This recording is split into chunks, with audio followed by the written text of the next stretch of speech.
गौतम बुद्ध को कैसे मिली ज्ञान? राजा के यहाँ बुद्ध का जन्म हुआ। पिता ने ज्योतिषियों को बुलाकर भविष्य पूछा। उन्होंने कहा, या तो ये सम्राट होगा और या तो ये साधु होगा। एक तरह से देखा जाए तो सच्चा सम्राट भीतर से साधु ही होता है। जब ज्योतिषियों की भविष्यवाणी राजा ने सुनी तो वे घबरा गए कि मेरा बेटा साधु हो जाए, ऐसा ठीक नहीं होगा। राजा ने पूछा, कोई उपाय बताएं, क्योंकि मैं चाहता हूँ कि राजा का पुत्र राजा ही बने। ज्योतिषियों ने कहा कि इसका लालन पालन व पूरा जीवन बड़ी सावधानी में बिताना होगा। अर्थात आपका पुत्र सिद्धार्थ कभी किसी बूढ़े व्यक्ति को न देखे, कभी किसी बीमार व्यक्ति को न देखे और कभी किसी मरे हुए व्यक्ति को न देखे। जब तक ऐसा होगा तब तक वे राजा ही बने रहेंगे। अगर ऐसा नहीं हुआ तो वे साधु बन जाएंगे। राजा शुद्धोधन ने अपने पुत्र सिद्धार्थ के लिए बढ़िया से बढ़िया, बड़े बड़े महल, अच्छे से अच्छा भोजन, दास दासियां और खाने पीने के सामान आदि वस्तुओं के ढेर लगा दिए। पिता ने पुत्र को सुख सुविधाओं में इतना उलझा दिया कि उसे बाहर का संसार याद ही नहीं आया। शुद्धोधन ने समझ लिया कि अब इतने सुखों के आगे साधु बनने का प्रश्न ही उपस्थित नहीं होता। वे निश्चित हो गए।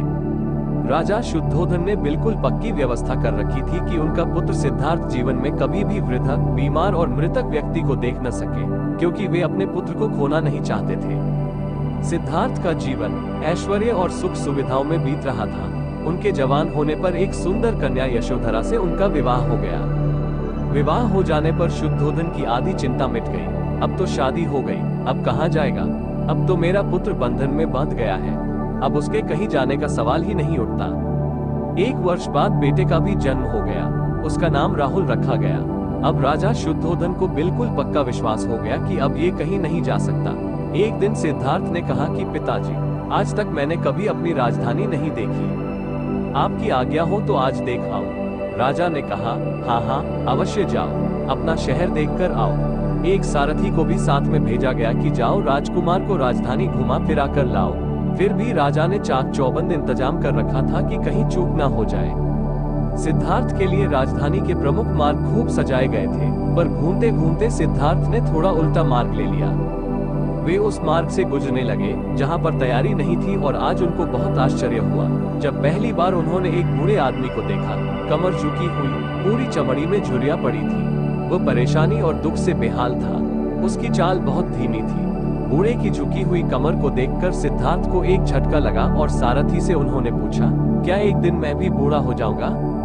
सारथी ने कहा, हाँ राजकुमार, हर व्यक्ति के जीवन में 3 अवस्थाएं आती हैं, बचपन, जवानी और बुढ़ापा।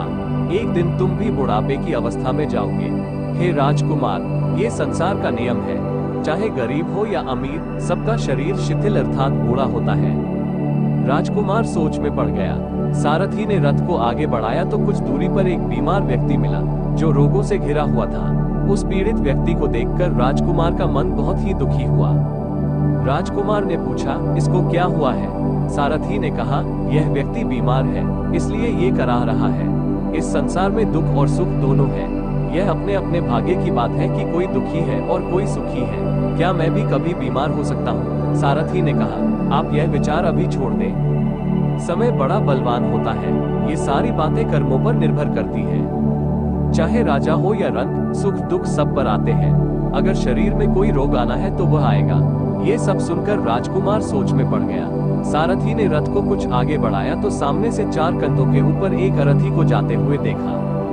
राजकुमार ने ऐसा पहली बार देखा था। उसने सारथी से पूछा, यह क्या है? यह आदमी मर गया है, यह मुर्दा है। जो व्यक्ति मर जाता है उसको बांधकर शमशान भूमि में ले जाते हैं, फिर वहां पर उसे जला दिया जाता है।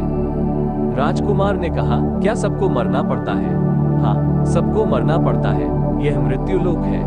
जो जन्म लेता है उसे कभी न कभी अवश्य ही मरना पड़ता है। तो इसका मतलब ये हुआ कि ठीक इसी तरह से एक दिन मुझे भी मरना होगा। मेरी देह भी मुर्दा होगी और मुझको भी 4 कंधों पर उठाकर ले जाया जाएगा।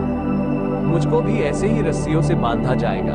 मेरे भी आगे पीछे घर के सदस्य रोएंगे, तड़पेंगे और जिस संसार को मैंने इकट्ठा किया है वो सारा का सारा मुझसे छूट जाएगा। इसका मतलब ये हुआ कि क्या एक दिन मैं भी मर जाऊंगा? क्या एक दिन यशोधरा भी मर जाएगी? क्या एक दिन मेरा राहुल भी मर जाएगा? सारथी ने कहा, हाँ राजकुमार, एक दिन मैं भी मरूंगा, आप भी मरेंगे, यशोधरा भी मरेगी और राहुल भी मरेगा, क्योंकि यह सब मरने के लिए ही पैदा होते हैं। उस रात सिद्धार्थ सो न सके। सोचने लगे कि क्या संसार में इतना दुख है, रोग है, बुढ़ापा है, और ऐसे में मैं खा पी कर कैसे जी सकता हूँ? नहीं नहीं, ऐसा मुझसे नहीं हो सकता।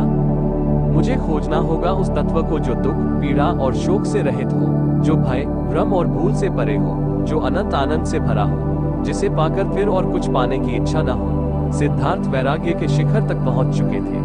बस उसी रात को उन्होंने घर छोड़ दिया। सारथी से कहा कि नगर की सीमा से दूर ले चलो। नगर के बाहर पहुंचकर सारथी को लौटा दिया। फिर कई दिनों तक वन में चलते गए। एक घने पीपल के वृक्ष के नीचे आसन लगाकर ध्यान में लीन हो गए।